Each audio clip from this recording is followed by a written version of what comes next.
हाय, आज की वीडियो में सीखेंगे how to talk about age in English. मैं शुरुआत करूंगी कुछ बेसिक वोकेबलरी से और उसके बाद कुछ इंटरमीडिएट वोकेबलरी एंड फ्रेजेस सीखेंगे और लास्ट में कुछ एडवांस वोकेबलरी एंड फ्रेजेस सीखेंगे जो आप यूज़ कर सकते हैं अपने बच्चों की या किसी की भी एज बताने के लिए। वीडियो में एंड तक बने रहिएगा ताकि इस टॉपिक में आपको मास्टरी हो जाए और आप कॉन्फिडेंटली जवाब दे सको। वीडियो को शुरू करने से पहले मैं अपना छोटा सा इंट्रो देना चाहूँगी। Hi, my name is Ravia Parveen. Welcome to Ravia classes. How to talk about age in English. अगर कोई आपसे पूछे हाउ ओल्ड आर यू, तो आप ये कह सकते हो, अगर आपको एग्जैक्ट एज बतानी है, आई एम 30 ईयर्स ओल्ड, या आप बोलो सिंपली आई एम 34। इसको 34 को आप अपने नंबर से जो भी आपकी एज है वो आप रिप्लेस कर दो। ये आप नहीं कह सकते हो आई एम 30 ईयर्स। ईयर्स क्या, ये कंप्लीट नहीं है तो ये गलत होगा। या आप कह सकते हो I am 30 years of age, ये फॉर्मल है। ये हम अगर किसी को फॉर्मली बताना हो तो हम ये भी बोल सकते हैं, ये सही है। अगर आपको अपनी एग्जैक्ट एज नहीं बतानी है और आपको अप्रॉक्सीमेट एज बतानी है तो आप बोलो, अगर आप 20 to 23 के बीच में हो तो आप कह सकते हो I am in my early 20s। अगर कोई 30 से 33 की एज में है तो आप कहेगा आई am in my early 30s। अगर किसी की एज 40 से 43 के बीच में है तो आप कह सकते हो he is in his early 40s। अगर किसी की एज 50 to 53 है तो आप कह सकते हो she is in her 50s। अगर 60 to 63 है तो आप कह सकते हो she is in her 60s। अगर किसी की एज मिड 20s है, मिड 20s कब कहलाता है, जब किसी की एज 24 से 26 के बीच में है। जैसे example, I am in my mid 20s। अगर किसी की एज 34 to 36 है तो वो बोलेगा आई am in my mid 30s। अगर आपको किसी की एज बतानी है जिसकी एज 44 से 46 है तो आप कह सकते हो he is in his mid 40s या she is in her mid 50s। अगर किसी की एज 64 से 66 है तो आप कह दो आई am in my mid 60s। अगर किसी की एज 27 से 29 है तो आप बोलो आई am in my late 20s।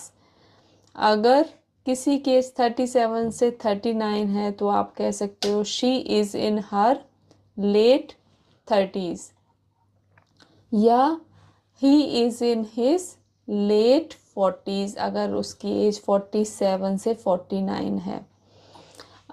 अगर आपकी एज 57 से 59 है तो आप बोल सकते हो I am in my late 50s। अगर किसी के 67 से 69 है तो आप बोलो, अगर दो लोग की किसी पेरेंट्स की एज बतानी है तो आप कह सकते हो they are in late 60s। Suppose अगर मुझे अपना इंट्रो देना हो और मुझे अपना एग्जैक्ट एज बतानी हो इंट्रो में तो आप इस तरह से दे सकते हो जैसे मैंने अपना इंट्रो दिया है। My name is Ravia Parveen. I am 36 years old. I have 3 children aged 12, 8 and 6 years. हम 6 ईयर्स ओल्ड नहीं कह सकते हैं, ओल्ड यहाँ नहीं लगाएंगे। क्यों नहीं लगाएंगे, क्योंकि हमने यहाँ एज लगाया है, हमने पहले ही यहाँ मेंशन कर दिया है तो यहाँ पे हमें ओल्ड लगाने की ज़रूरत नहीं है। सिंपली बोलो I have 3 children age 12, 8 and 6 years. आप आपके बच्चों की जो भी एज हो वो आप यहाँ इनसे रिप्लेस कर सकते हो। अगर मान लो आप वो किसी का बच्चा आपके बच्चे के साथ ही बॉर्न हुआ हो और आपको उसकी एग्जैक्ट एज नहीं बतानी हो, तो आप एज्यूम करके बताते हैं ना कि वो इतने साल का होगा। तो हम उसको कैसे, उसके लिए हम लगाते हैं must be, he must be under 13। जो भी उसकी बच्चे की एज हो वो आप यहाँ रिप्लेस कर दो। She must be under 12, under 4, या शी मस्ट बी अंडर 40। जैसे हमको किसी की मम्मा की एज बतानी हो और हमें एग्जैक्ट एज तो पता नहीं होती है, तो हम सिंपली कह दें her mother must be under 40।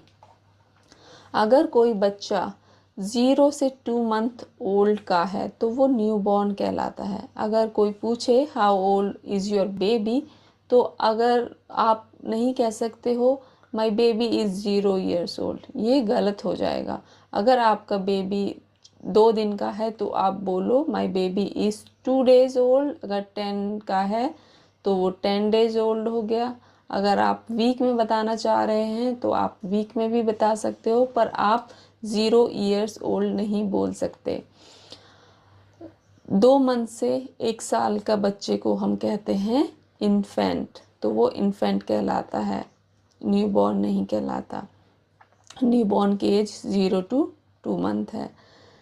जैसे my friend has a 3 month old baby, यहाँ पे मैंने मंथ के साथ एस नहीं लगाया, 3 months नहीं लगाया। क्यों? क्योंकि हमने यहाँ आ यूज़ किया है और हमने नंबर पहले ही मेंशन कर दिया है।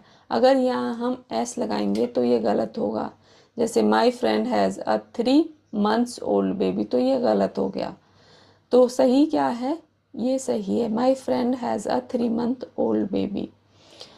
कोई बच्चा अगर 1 से 3 years के बीच का है तो वो टॉडलर कहलाता है। अगर बच्चे की एज 3 to 5 years है तो वो या तो किड कहलाता है, या वो बच्चा चाइल्ड कहलाता है, या आप उसे प्री स्कूलर्स कह सकते हैं अगर 3 to 5 के बीच की एज है। जैसे example, my sister has a 4 year old kid. यहाँ पर भी हमने ईयर्स नहीं लगाया है। क्यों? क्योंकि हमने एज पहले ही मेंशन कर दिया है। यहाँ पे हमने एज पहले ही, नंबर पहले ही मेंशन कर दिया है, तो हम यहाँ एस नहीं लगाएंगे। जैसे अगर किसी बच्चे की एज 4 to 12 years है तो वो चाइल्ड कहलाता है, ये स्कूल एज कहलाई जाती है। अगर बच्चे की एज 10 to 12 years है तो वो प्रीटीन कहलाता है।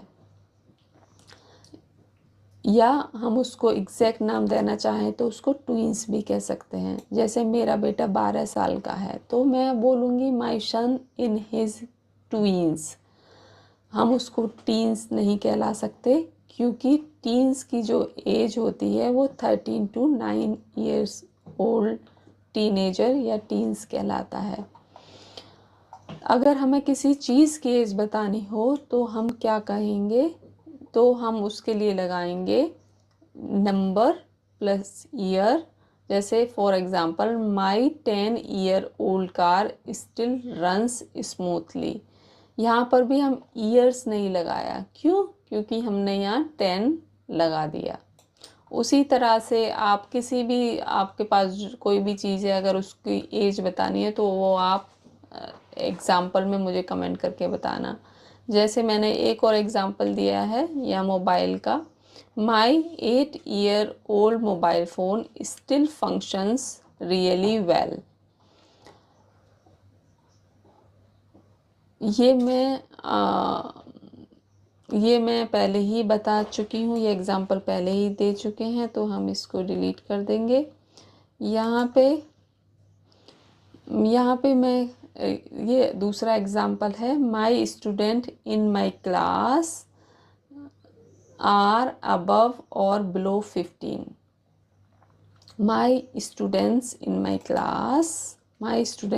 Class are above or below 15। मेरे क्लास में जो स्टूडेंट हैं वो उनकी एज या तो अबव है या तो हम लगाएंगे अबव या बिलो 15।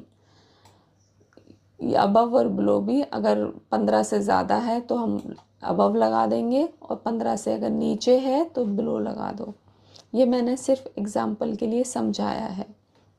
जैसे अगर किसी की एज बतानी हो, जैसे एग्जैक्ट एज नहीं बतानी और हमें अप्रोक्सीमेट लगभग बताना है, तो हम या तो अराउंड लगाएंगे या अबाउट लगाएंगे। जैसे माई डैड इज़ अराउंड 60, और अगर मैं कहूँ माई मॉम इज़ अराउंड 50, तो ये हम अप्रोक्सीमेट एज बता रही हूँ मैं, एग्जैक्ट एज मुझे नहीं पता, तो हम या तो हम अराउंड लगा दें या हम अबाउट लगा दें। ये आपका रिवीजन करा रही हूँ मैं। जैसे किसी बच्चे की 4 to 12 ईयर्स का बच्चा चाइल्ड या किड, 13 to 19 ईयर्स का बच्चा टीन्स कहलाता है या टीनेजर, 20+ अडल्ट कहलाता है। अगर किसी की एज 25 to 35 है तो वो अर्ली अडल्टहुड में आएगा। अगर किसी की एज 35 to 50 है तो वो मिड लाइफ में, ही is in his mid life. अगर जैसे आपने सुना होगा ना, ही is facing mid life crisis, या उसने अपना करियर चेंज किया हो या उसके बिजनेस डूब गया हो या कोई भी क्राइसिस वो फेस कर रहा है। अक्सर लोगों को इस एज में ये प्रॉब्लम होती है, वो अपनी जॉब से सेटिस्फाइड नहीं होते हैं तो वो अपना करियर चेंज कर देते हैं। तो उस इंसान को बताने के लिए बोलते हैं he is in mid life crisis या he is facing mid life challenges. अगर किसी की एज 50 to 65 है तो आप बोल सकते हो he is in late adulthood. ये एक फ्रेज़ है ओवर द हिल। अगर किसी की एज 40+ है तो हम ये फ्रेज़ यूज़ कर सकते हैं, ही इज़, जैसे I am the over the hill, I am in, he is in over the hill. Why? क्योंकि ओवर द हिल एक फ्रेज़ है जिसका मतलब होता है, यहाँ पे हमने ओवर द हिल एक फ्रेज़ है जिसका मतलब होता है कि जिस इंसान की भी एज 40 ईयर्स है तो उसके पास वो उतनी एनर्जी नहीं है जितना वो 40 ईयर्स से पहले रखता था। हेल्थ इश्यूज आ जाते हैं 40 के बाद, तो वो अपना गोल्डन टाइम पूरा कर चुका है, अब उसके गिरावट का टाइम है। तो इसलिए हम over the hill phrase use कर सकते हैं। जैसे फॉर एग्ज़ाम्पल कुछ लोग सेलिब्रेट भी करते हैं कि 40 ईयर्स के बाद इंसान की जो तजुर्बा होता है वो बढ़ जाता है, नॉलेज जो होती है वो बढ़ जाती है, तो वो अपना उसको कि हमने 40 ईयर्स सक्सेसफुली पूरा कर लिए, अपनी लाइफ में अचीव बहुत कर लिया, तो वो सेलिब्रेट भी करते हैं। जैसे एक एग्ज़ाम्पल है, My hubby threw me an over the hill party when I turned 40. मेरे हबी ने मुझे ओवर द हिल पार्टी दी जब मैं 40 की हुई। 60 to 65 ईयर्स के लोगों को हम या तो सीनियर सिटीजन्स कहते हैं या हम एल्डरली भी लगा सकते हैं। जैसे फॉर एग्ज़ाम्पल, जैसे हम बोलते हैं he is a senior citizen, इनको सीट ट्रेन में या बस में सीट खाली कर देते हैं जब भी हम कोई सीनियर सिटीज़न देखते हैं, क्योंकि वो ज़्यादा देर तक खड़े नहीं रह सकते। तो हम रेस्पेक्ट में उनको बहुत सारी चीज़ें उनको प्रोवाइड करते हैं, कुछ कंसेशन भी मिलता है इस एज में सीनियर सिटीजन्स के लिए। तो हम बोलते हैं he is in senior citizen, he is a senior citizen. जैसे example, the young and elderly are most vulnerable. जो छोटे बच्चे होते हैं, जो युवा होते हैं या एल्डरली जो बूढ़े होते हैं, वो बहुत ही नाजुक स्टेज में होते हैं, तो हम उनकी बहुत ज़्यादा केयर करते हैं। तो ये बस एक एग्ज़ाम्पल है।